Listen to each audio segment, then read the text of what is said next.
Alright, what's up, you guys? Welcome to another episode here on Sharkstalgia, where I talk about all things 80s and 90s in the form of modern era comebacks. And in today's episode, we're going to be taking a look at Samurai Troopers Episode 2, as this will be a spoiler review. So if you haven't seen the episode, you might not want to see or hear what I have to say. But for those who enjoyed these videos, we are on Episode 2 now, and I believe there's about 24 episodes within this particular series, so we still got some time before we reach the end, but let's go ahead and talk about what happened in episode 2. If you haven't seen episode 1 review, go ahead and check that out on the channel, but as I mentioned before, this is an episode 2 spoiler review. So let's go ahead and talk about what happened. And surprisingly, stuff did happen, but it wasn't at some type of a grand scale of anything. Yes, it does continue from the previous episode, but if you're looking for a story to kind of have more of a fast-paced storytelling, unfortunately, we don't really get that. But we do get some character development finally, as in episode 1, we were shown some character traits for the character Musashi. However, in today's episode, we finally gotten the backstory, well, slight backstory to the character Kaido, which we see here in this image, who dons the blue armor, or the darker blue armor. So let's talk about Kaido first, and then we'll move on with whatever happened in the episode. So with Kaido, we kind of learn that he was a runner-up to become the recruit of a samurai trooper, because we know that at this point that you have to reach the age of 15 in order to be qualifying to participate to be a samurai trooper if you're chosen to be one. But I guess he was always destined to be one, so I guess that kind of defeats the purpose. But regardless, he didn't make the final call, as the original 5 that we saw in episode 1 were there, but they all got slaughtered by the character Guy. So here we see Kaido kind of dwell on the passing of his grandmother, aka Nanny. We see her kind of foreshadow this little story of her telling him that it was her fault that he didn't become a samurai trooper to begin with, because, like I said, he was like a runner up. So he kind of mourns the loss, or I shouldn't say he does mourn the loss of his grandmother. And I guess we kind of don't really know why she was responsible for this scenario, but regardless, she took it upon herself to say so. So within this, we kind of see what his view and eyes saw during the invasion from the 10 Braves as well as Ramaga. And within this particular segment, we finally get to see also, again, like when all the incidents were happening during the first episode, were taken towards the view of Kaido and how he was dealing with these certain things. And so one of the things I find interesting is that you see that he's wearing like the gold bracelet. Now this pretty much dons the armor of the chosen ones, quote unquote. But I guess I don't really understand the concept as anybody can basically wear it. I mean, I know you have to be chosen, but can anyone just kind of pick it up and wear it? Like the whole like the power is kind of universal, I suppose, because obviously if you wear the bracelet and then you call upon the armor, then you're wearing the undergear before you reach to the actual final form of the armor. But it seems like we see the character Ryu right there in the green. He kind of just picks up, this is like the second time he picks up another person's bracelet, and he's already donning his green armor.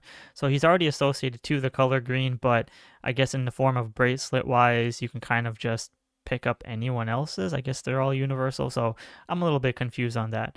But other than that, we also see this very, I don't want to say too dark, but an emotional concept of we see Kaido kind of see his grandmother become a puppet.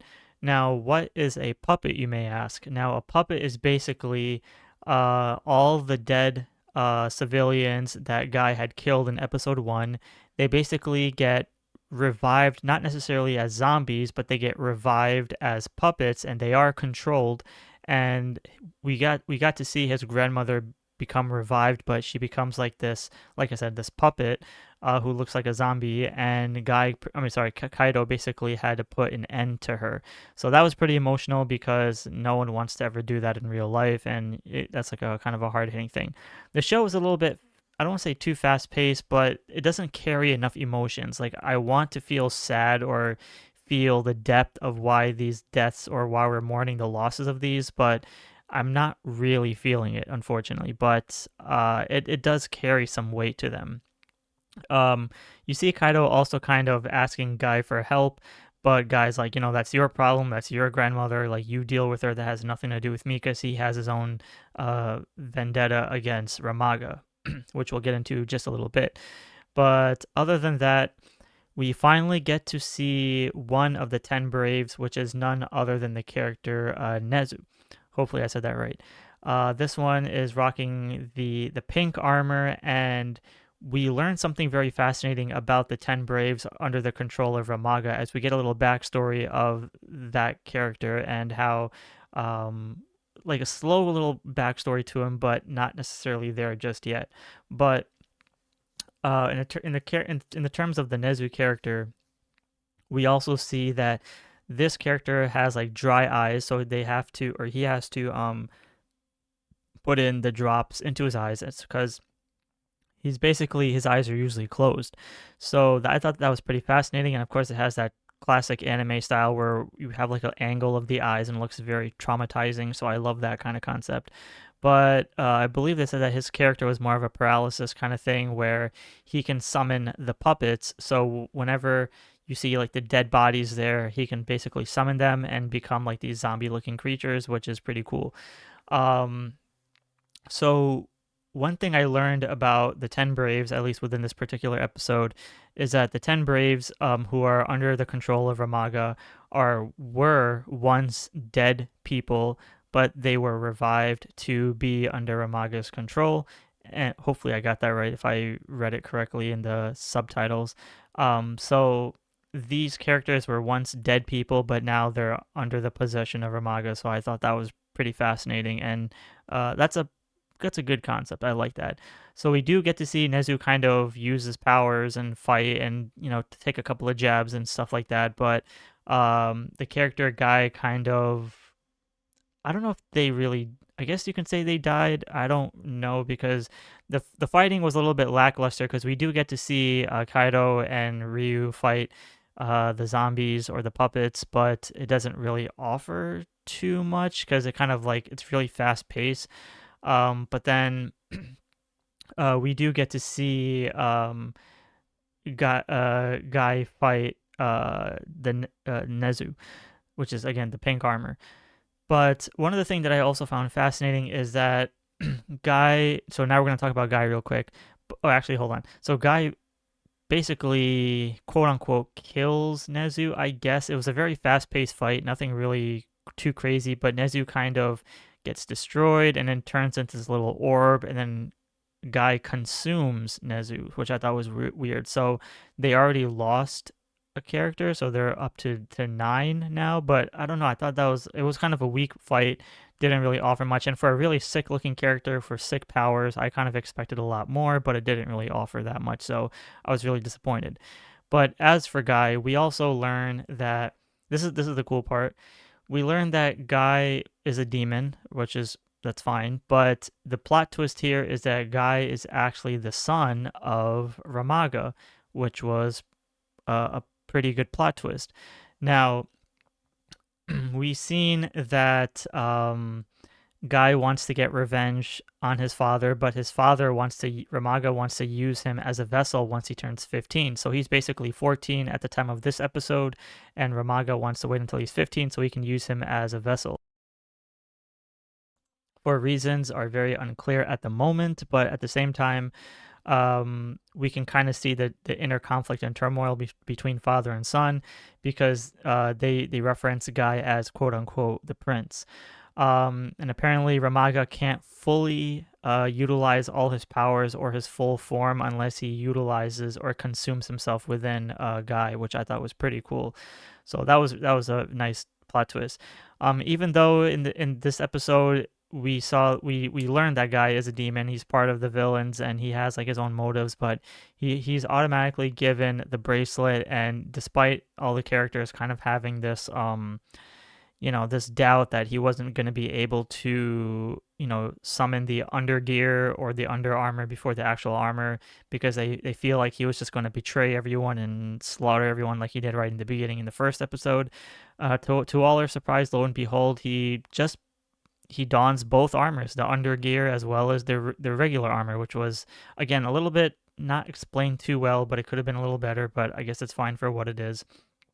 So what that was kind of interesting, but what I did like about it is that when he was transforming into his armor, we saw like somewhat of the same transformation as we saw in the original Ronin Warriors TV show, with the flower with the petals and all that stuff. And yeah, like again, you can get used to the graphics if you kind of just disregard it for what it is, but like I said, you kind of get used to it, but it's fine. So other than that, yeah, so he dons the armor. He puts like a kibosh onto Nezu, and then Nezu I guess, quote unquote, dies. I don't really know. So we also get a little backstory again about Talpa in the original Ronin Warriors, but it was a little bit brief, nothing too crazy there. Um, so at this point of the series, like I said, we've seen Musashi in the first episode with the light blue armor, but the armor of Torrent, but didn't really get utilized today. But in this episode, it focused more on Kaido, Ryu, and Guy. So we basically have roughly 4 out of the 5. But it isn't until the last like minute of the episode where we finally see the character Yama, who will play the armor of Hard Rock.